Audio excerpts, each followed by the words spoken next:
ವಿಮೋಚನಕಾಂಡ ಅಧ್ಯಾಯ 31. ಗುಡಾರ ನಿರ್ಮಾಣಕ್ಕೆ ಕೆಲಸಗಾರರ ಆಯ್ಕೆ. ಸರ್ವೇಶ್ವರ ಸ್ವಾಮಿ ಮೋಶೆಗೆ ಹೀಗೆಂದರು: ಯೆಹೂದ ಕುಲದವನಾದ ಹೂರನ ಮೊಮ್ಮಗನು, ಊರಿಯ ಮಗನೂ ಆದ ಬೆಚಲೇಲನೆಂಬುವನನ್ನು ಗುರುತಿಸಿ ನಾನು ಆರಿಸಿಕೊಂಡಿದ್ದೇನೆ ಮತ್ತು ಅವನಿಗೆ ದೈವಾತ್ಮ ಶಕ್ತಿಯನ್ನು ಕೊಟ್ಟು ತಕ್ಕ ಜ್ಞಾನ, ವಿವೇಕ, ವಿವಿಧ ಶಿಲ್ಪಶಾಸ್ತ್ರ ಕುಶಲತೆಯನ್ನು ಅನುಗ್ರಹಿಸಿದ್ದೇನೆ. ಅವನು ಸುಂದರವಾದ ನಯನವಿರಾದ ಕೆಲಸಗಳನ್ನು ಕಲ್ಪಿಸುವನು. ಚಿನ್ನ, ಬೆಳ್ಳಿ, ತಾಮ್ರಗಳಿಂದ ಅವುಗಳನ್ನು ರೂಪಿಸುವನು. ರತ್ನಗಳನ್ನು ಕೆತ್ತಿ ಮರದಲ್ಲಿ ವಿಚಿತ್ರವಾದ ಕೆತ್ತನೆ ಕೆಲಸವನ್ನು ಮಾಡುವನು. ಇವೇ ಮೊದಲಾದ ಸಮಸ್ತ ಶೃಂಗಾರ ಕೆಲಸವನ್ನು ಮಾಡುವನು. ಅವನೊಂದಿಗೆ ದಾನ್ ಕುಲದವನಾದ ಅಹಿಸಾಮಕನ ಮಗ ಓಹೋಲಿಯಾಬನನ್ನು ನೇಮಿಸಿದ್ದೇನೆ.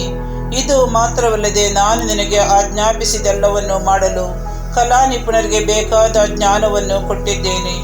ದೇವದರ್ಶನದ ಗುಡಾರ, ಆಜ್ಞಾಶಾಸನಗಳಿರುವ ಮಂಜೂಷ, ಅದರ ಮೇಲಿರುವ ಕೃಪಾಸನ, ಗುಡಾರದ ಎಲ್ಲ ಉಪಕರಣಗಳು, ಮೇಜು ಅದರ ಉಪಕರಣಗಳು, ಚೊಕ್ಕ ಬಂಗಾರದ ದೀಪವೃಕ್ಷ ಅದರ ಉಪಕರಣಗಳು, ಧೂಪ ವೇದಿಕೆ, ಬಲಿಪೀಠ ಅದರ ಉಪಕರಣಗಳು, ನೀರಿನ ತೊಟ್ಟಿ ಅದರ ಪೀಠ, ಅಲಂಕಾರವಾದ ದೀಕ್ಷಾ ವಸ್ತ್ರಗಳು, ಅಂದರೆ ಮಹಾಯಾಜಕ ಆರೋನನಿಗೂ ಅವನ ಮಕ್ಕಳಿಗೂ ಬೇಕಾದ ಯಾಜಕ ವಸ್ತ್ರಗಳು, ಪಟ್ಟಾಭಿಷೇಕ ತೈಲ, ಪವಿತ್ರ ಸ್ಥಾನದ ಸೇವೆಗೆ ಬೇಕಾದ ಪರಿಮಳ ಧೂಪ, ಇವುಗಳನ್ನೆಲ್ಲ ನಾನು ನಿನಗೆ ಆಜ್ಞಾಪಿಸಿದಂತೆಯೇ ಅವರು ಮಾಡುವರು.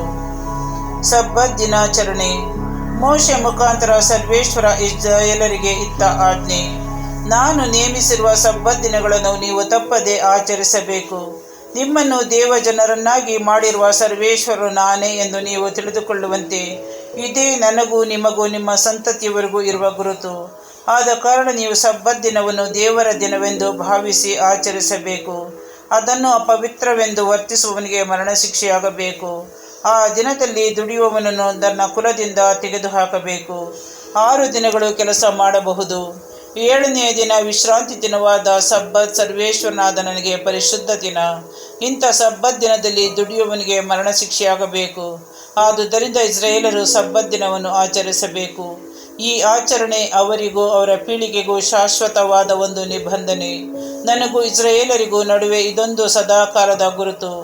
6 ದಿನಗಳಲ್ಲಿ ಸರ್ವೇಶ್ವರನಾದ ನಾನು ಭೂಮ್ಯಾಕಾಶಗಳನ್ನು ಸೃಷ್ಟಿ ಮಾಡಿ 7ನೆಯ ದಿನದಲ್ಲಿ ದುಡಿಯದೆ ವಿಶ್ರಮಿಸಿಕೊಂಡೆನಲ್ಲವೇ?